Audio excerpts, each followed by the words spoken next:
सभी का स्वागत है। मेरा नाम है पूर्णिमा शर्मा और आज मेरे साथ मौजूद है केंद्रीय जल शक्ति मंत्री और जोधपुर से बीजेपी के कैंडिडेट गजेंद्र सिंह शेखावत जी। बहुत बहुत स्वागत है शेखावत जी आपका इस चर्चा में। धन्यवाद।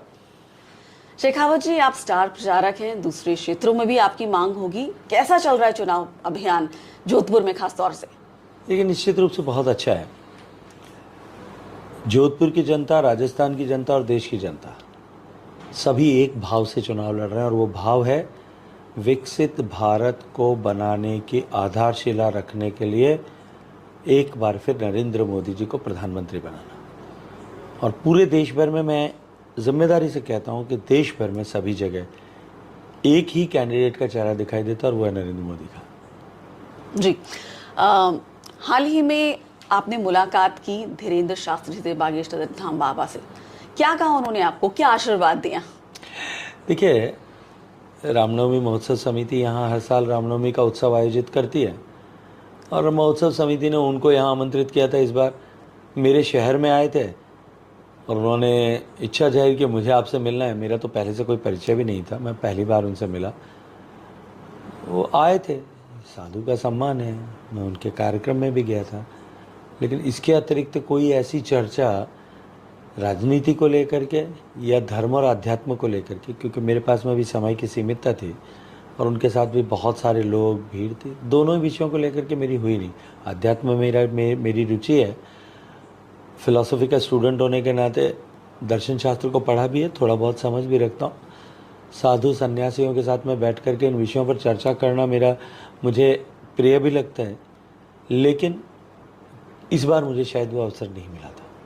जी, साथ ही अगर हम बात करें राजस्थान के पूर्व मुख्यमंत्री अशोक गहलोत, उनके बेटे वैभव गहलोत, चर्चा है कि उन्होंने जालौर से वो चुनाव लड़ रहे हैं, तो एक तरह से कहा जा रहा है कि उन्होंने आपको वॉक ओवर दे दिया है। आप क्या मानते हैं? देखिए, मैं ऐसा नहीं कहूँगा कि वॉक ओवर होगा।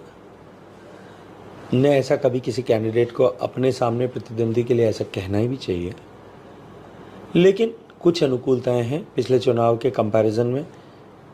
पिछला चुनाव डिफरेंट डायनेमिक्स पे हुआ था। हम दुर्भाग्य से सत्ता से बाहर हो गए थे। ठीक 3 महीने बाद चुनाव था। गहलोत साहब सम्मानीय गहलोत साहब मुख्यमंत्री थे और जोधपुर में निश्चित ही गहलोत साहब की बहुत गहरी जड़ है। वो 5-6 बार यहाँ सांसद रहे हैं, 3 बार केंद्र में मंत्री रहे हैं, तीसरी बार मुख्यमंत्री थे। मेरी जितनी उम्र है उतनी लगभग उतनी उनकी पॉलिटिकल एज है। इसलिए चुनाव, और जब मुख्यमंत्री के पुत्र सामने चुनाव लड़ रहे थे तो प्रत्यक्ष अप्रत्यक्ष पूरी सरकार चुनाव लड़ रही थी। पूरी कांग्रेस पार्टी अपनी पूरी ताकत के साथ में यहाँ डटी थी। 5-5 प्रदेशों के मुख्यमंत्री और पूर्व मुख्यमंत्री यहाँ चुनाव प्रचार कर रहे थे। राजस्थान सरकार के लगभग सभी मंत्री यहाँ डेरा डाल के बैठे थे और सरकार के भी हार्डवेयर और ह्यूमन रिसोर्सेज दोनों तरह के संसाधन जो हैं वो मुख्यमंत्री जी के बेटे को चुनाव में विजयी करने के लिए जुटे थे। सम्मानीय मुख्यमंत्री जी ने खुद ने भी 162 मीटिंग्स जो देश भर में की थी उसमें से 122 मीटिंग यहाँ की थी। लेकिन जनता का आवेग था कि जनता देश का नरेंद्र मोदी जी को पुनः प्रधानमंत्री बनाना चाहती थी। 3.25 लाख वोटों के अंतर से जी वो चुनाव हारे। अब की बार वो परिस्थितियां नहीं है, लेकिन ये अनुकूलता और ये साम्य पहले भी से अभी भी है कि देश की जनता एक बार फिर नरेंद्र मोदी को अवसर देना चाहती है। आपने बताया कि कितना एक्सपीरियंस है अशोक गहलोत का राजनीति में, साथ ही ये उनका गृहनगर है, कांग्रेस की पारंपरिक सीट है ये। फिर आपने कैसे तोड़ा अशोक गहलोत का जादू? देखिए, पिछले 10 साल में जिस तरह से माननीय नरेंद्र मोदी जी ने काम किया है और या उस चुनाव के समय तक 5 साल में जिस तरह से गरीब कल्याण, राष्ट्र के सशक्तिकरण, सीमाओं की सुरक्षा और आंतरिक शांति, इन 4 वर्टिकल्स पर जिस तरह से देश में काम हुआ और इसके परिणाम स्वरूप जो देश में आर्थिक समृद्धि आई और देश की जनता में एक विश्वास जगा, तब जिस नरेंद्र मोदी को देश की जनता ने पहले यूपीए शासन के 10 साल को एक अमावस की रात मानते हुए एक उजाले की किरण के रूप में देख करके मतदान किया था, 5 साल बाद में उसी नरेंद्र मोदी को उसके द्वारा किए गए कामों के आधार पर एक विश्वास का मत जो है वो 2019 में दिया था। और अब की बार 10 साल के इस कालखंड में यूपीए के 10 साल से तुलना करते हुए देश जब विकसित हो सकता है, इस विश्वास से लबरेज होकर के इस संकल्प के साथ में जुटा है, तब विकसित भारत की आधारशिला रखने का चुनाव अब की बार का है। जी, आप तीसरी बार चुनाव लड़ रहे हैं जोधपुर लोकसभा सीट से। 10 साल के बाद कहते हैं कि एंटी इनकम्बेंसी आ जाती है, क्या आपको दिख रही है? मुझे तो नहीं महसूस होता। आप लोग ज़्यादा फील्ड में जाते होंगे, आप लोगों को कहीं मिले तो मुझे ज़रूर बताइएगा। जी, अगर हम देखें तो पूरे भारत की अगर हम बात करें या राजस्थान की बात करें तो एक तरह से जो हवा है मोदी जी की तो अनुकूल दिख रही है, लेकिन जो स्थानीय सांसद हैं उनके खिलाफ लगता है कि एंटी इनकम्बेंसी है, लोगों में नाराज़गी है। क्या चुनौतियां हैं आपके सामने राजस्थान की, खासतौर पर बात करें तो? देखिए, 2014 के चुनाव में भी लोग इस बात की चर्चा करते थे कि कुछ सीटें ऐसी है जहां भारतीय जनता पार्टी की अनुकूलता नहीं होगी। 2019 के चुनाव में भी ऐसी चर्चाएं होती थी कि आधे से ज़्यादा सांसदों के खिलाफ एंटी इनकम्बेंसी है और लोग चुनाव नहीं जीत पाएंगे।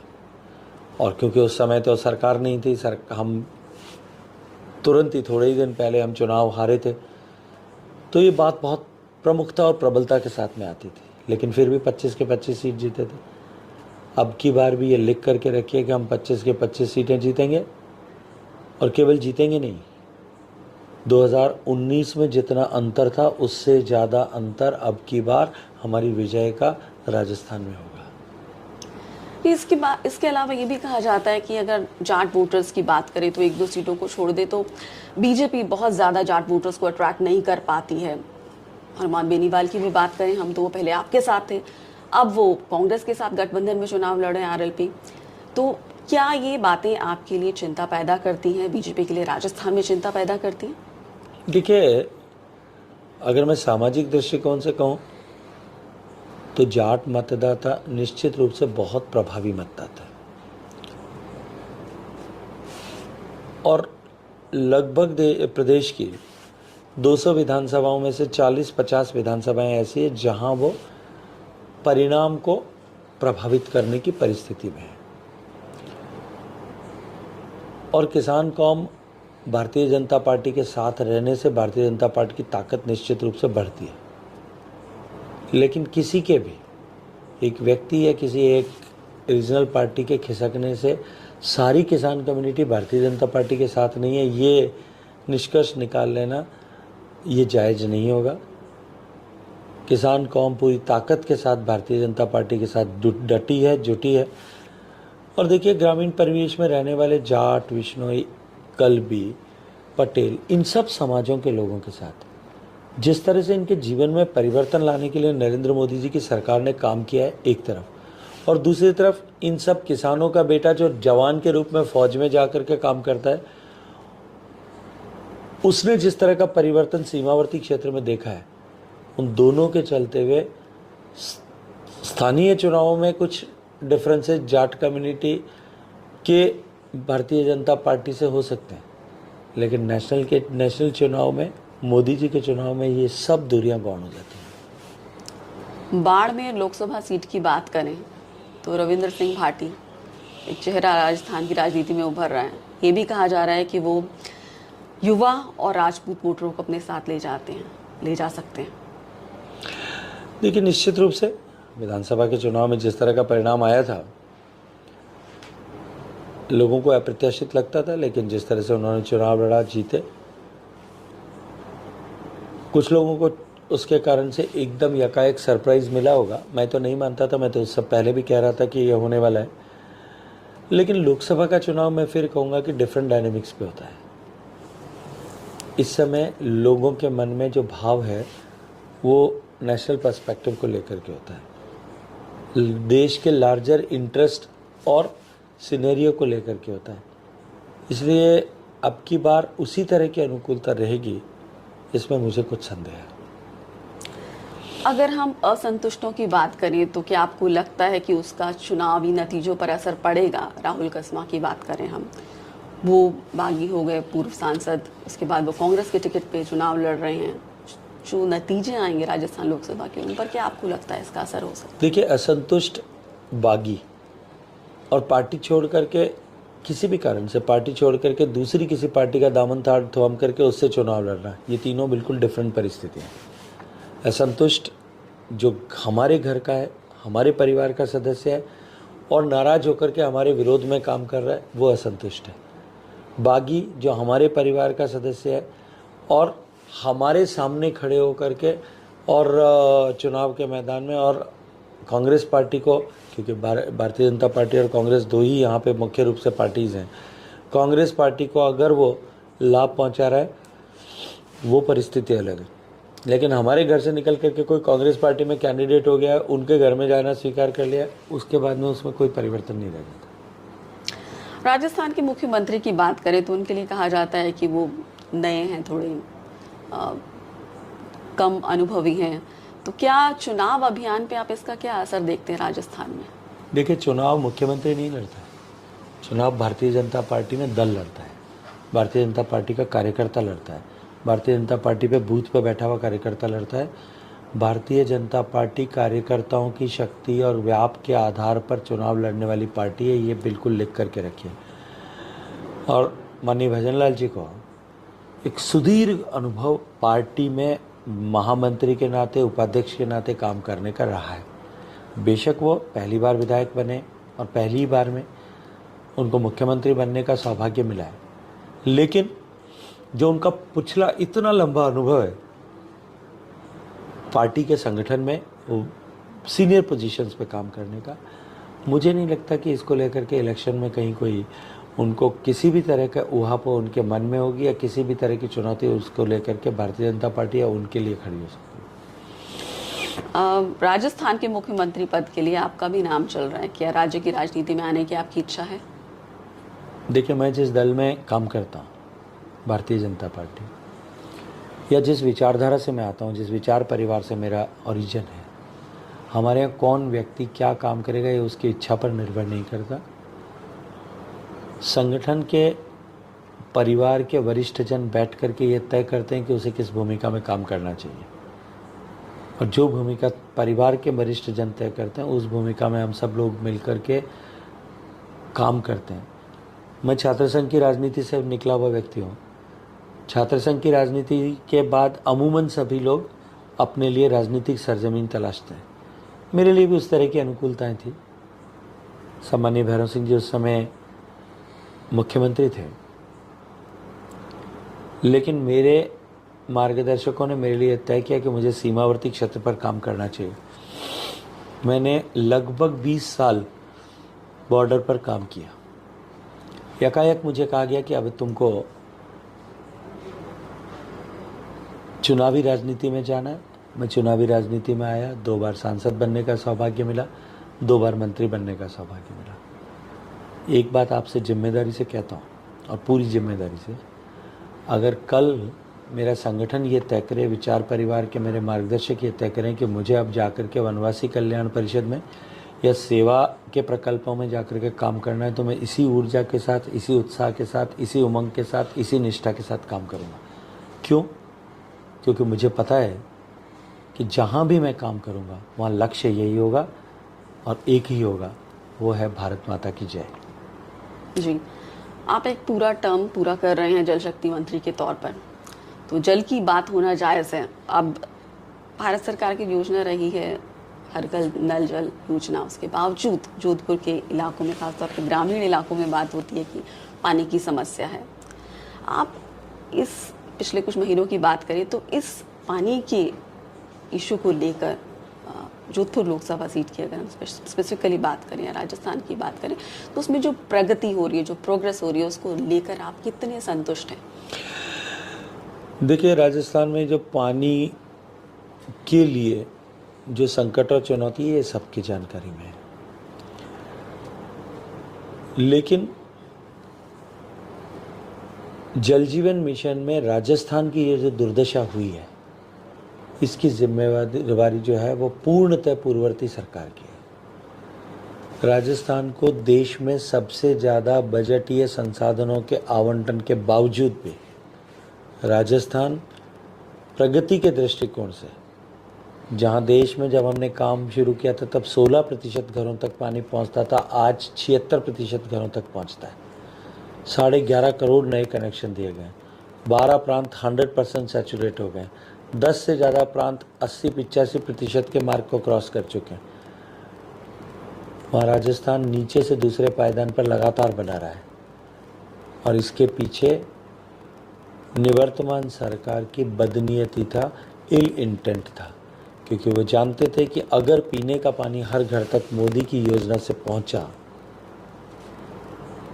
तो प्रदेश में आने वाले कई दशकों तक कांग्रेस का खाता भी नहीं खुल पाएगा। इसलिए उन्होंने इतने सारी अनुकूलताएं होते हुए भी इस मिशन को पूरी तरह से डीरेल कर डिफंक्ट करने का काम किया। आपकी तरफ से क्या कोशिश होगी बतौर सांसद, बतौर केंद्रीय मंत्री, अपने कम से कम संसदीय क्षेत्र में इस पानी की समस्या को सुलझाने देखिए, को? पीने का पानी राज्य सरकार का विषय है। हमारा संविधान ये कहता है पानी राज्य सरकार का विषय है। मेरी कोशिश ये थी कि जोधपुर को के प्रोजेक्ट सारे सैंक्शन हो जाए। मेरी कोशिश ये थी कि जोधपुर को जहां लिफ्ट कैनाल से कैनाल के ऑपरेशंस के ऊपर विराम आने के कारण से, जब क्लोजर्स आते हैं उसके कारण से जो पानी के उपलब्धता एक चुनौती बनती है, उसको मिटिगेट करने के लिए बड़े रिजर्वायर्स बने। मैंने 1400 करोड़ रुपए दिए। जोधपुर परिक्षेत्र में एक कनेक्शन करने का एवरेज एक्सपेंडिचर 2 लाख रुपए आता है, जबकि नेशनल एवरेज 20,000 रुपये। फिर भी उन सारे प्रोजेक्ट्स को सैंक्शन करके बजटीय आवंटन किया, लेकिन पिछली सरकार के मन नहीं था कि इस काम को करें, इसलिए नहीं हो पाया। हमने सरकार बदलते ही माननीय मुख्यमंत्री जी के साथ बैठकर, मंत्रियों के साथ बैठकर, अधिकारियों के साथ बैठकर जॉइंट मीटिंग्स करके टारगेटेड और फोकस तरीके से इस मिशन को हम पूरा कर सकें, इस पर दृष्टि बना करके काम करना प्रारंभ किया। आपने कहा कि टारगेटेड और फोकस तरीके से आप पानी की समस्या को राजस्थान में सुलझाने की कोशिश में हैं। अब राज्य सरकार बीजेपी की है और ऐसे में पिछले 4 महीनों की अगर हम बात करें तो आपने क्या टाइमलाइन रखी है इस समस्या को सुलझाने के लिए, पानी की समस्या को? देखिए, मैं अशोक गहलोत साहब की तरह जादूगर तो हूँ नहीं कि रात को डंडा घुमाऊंगा और सुबह पानी पहुंच जाएगा। जो कुछ खराबा हुआ है पहले उसको ठीक करने की ज़रूरत है। कहीं अधिकारियों की उदासीनता के चलते हुए और कहीं राजनेताओं के, कांग्रेस पार्टी के नेताओं के राजनीतिक आधार पर इस जल जीवन मिशन को आगे पीछे करने के चलते हुए बहुत सारे एरियाज जो हैं वो छूट गए। कहीं डीपीआरस नहीं बनी, कहीं जानबूझ करके छोड़ दिए गए। हमने एक बार रीसर्वे करके और पूरा मास्टर प्लान वापस एक तरफ ठीक दुरुस्त हो, इसके लिए काम करना शुरू किया। बाकी टेंडर्स हुए हैं, काम को गति प्रदान करना है। आने वाले 1-1.5 साल में ये सब पूरा हो जाएगा। ग्राउंड वाटर रिचार्ज की बात होती है सर, बात होती है कि जो ancient water architecture Jodhpur city का, तो वो इस तरह से था कि पूरे साल शहर को पानी की आपूर्ति हो सके। बावड़ीज हैं, झालरास हैं, एक तो आपने शायद तापी झालरा की बात, तापी बावड़ी की बात हुई, वो उस पर शायद काम किया है, लेकिन ऐसी शायद आपके लोकसभा क्षेत्र में कम से कम हो सकता है 500 से 1000 ऐसे एंशिएंट वाटर आर्किटेक्चर होगा जिसको रिस्टोर करने की ज़रूरत है। आपका क्या विजन है? आपको क्या लगता है अगर आप दोबारा चुनकर आते हैं? निश्चित रूप से क्या किस और तरह अब का विजन अनुकूलता रखें? है, क्योंकि अल्टीमेटली ये सारे काम राज्य सरकार को करने होते हैं या राज्य सरकार के माध्यम से होने होते हैं। पिछली राज्य सरकार जो है उसके ऊपर रोड़े डालने के अतिरिक्त और कुछ नहीं करती थी, रोड़े अटकाने का काम करती थी। अब अनुकूलता है, निश्चित रूप से इन सब विषयों पर काम होगा। माननीय प्रधानमंत्री जी के नेतृत्व में जब अमृत सरोवर बनाने की बात की गई थी हमारे वाटर बॉडीज़ को रिस्टोर करने के लिए, तब देश में जिन जिलों में सर्वाधिक काम हुआ था उन 10 में से एक जोधपुर भी था। इसके अतिरिक्त भी माननीय प्रधानमंत्री जी की संकल्पना कि हर गिरने वाली बूंद पानी को हम रोकें, सहेजें, इसको लेकर के जोधपुर में कम से कम भी 80 बड़े एनीकट्स पिछले 5 साल में बने, आने वाले समय में और भी बनेंगे। तो आप कह रहे हैं कि अब क्योंकि बीजेपी की सरकार है राजस्थान में, तो हम मान के चलें कि अगले 5 साल में ये समस्या का समाधान हो पाएगा, वाटर रिचार्ज होगा, एंशिएंट वाटर आर्किटेक्चर रिस्टोर होगा, गाँव तक और कुओं तक पानी पहुँचेगा? विश्वास रखिए, ज़रूर हो।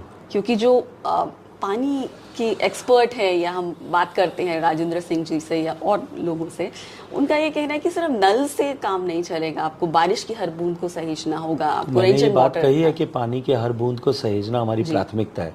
जी। और मैं आपके और राजेंद्र सिंह जी और आपके दर्शकों तीनों के संज्ञान के लिए बता दूं, पिछले 5 साल में हमने जो फोकस्ड इंटरवेंशन किए हैं उसके चलते हुए, माननीय प्रधानमंत्री जी ने जिस तरह से इसको लीड किया है उसके चलते हुए, राज्य सरकारों ने जिस तरह से इन पर काम किया जहां, उसके चलते हुए जो डिप्लीशन का ट्रेंड था राजस्थान में और देश भर में, जी, जो हमारे ब्लॉक्स कंटिन्यूअसली ओवर एक्सप्लॉइटेड और क्रिटिकली एक्सप्लॉइटेड हो रहे थे, उनकी संख्या बढ़ रही थी पिछले 20 साल से। पिछले 3 साल से वो रुकी है और पिछले 2 साल से वो पॉजिटिवली उसमें ग्रोथ होना शुरू हुई है। 10% ब्लॉक्स जो हैं उनमें पिछले 2 साल में इम्प्रूवमेंट रजिस्टर हुआ है। जी। मेरा आखिरी सवाल, जो अगर जोधपुर लोकसभा क्षेत्र की बात करें तो यहाँ जितनी कॉलोनीज है उनकी, चाहे रेगुलराइजेशन का मुद्दा हो, चाहे उनकी ज़रूरी सुविधाएं मुहैया कराने का हो, तो उस दिशा में जो आगे काम हो रहा है उसको लेकर आप कितने शुद्ध रूप संतुष्ट से हैं? राज्य सरकार का विषय है। राज्य सरकार अभी बनी है। अभी तो मुझे लगता है कि राज्य सरकार की जैसी नवेली दुल्हन की मेहंदी भी इनका रंग नहीं फीका पड़ता। अभी तो 90 दिन हुए। अभी से तो मुझे लगता है कि ये प्रश्न जायज़ नहीं है। समय दीजिए, समय दीजिए, निश्चित रूप से अच्छा होगा। जी, तो अगर आप जीत कर आते हैं इस लोकसभा सीट से तो आपका किन मुद्दों पर फोकस रहेगा? जोधपुर का इंडस्ट्रियल ग्रोथ बढ़ना चाहिए।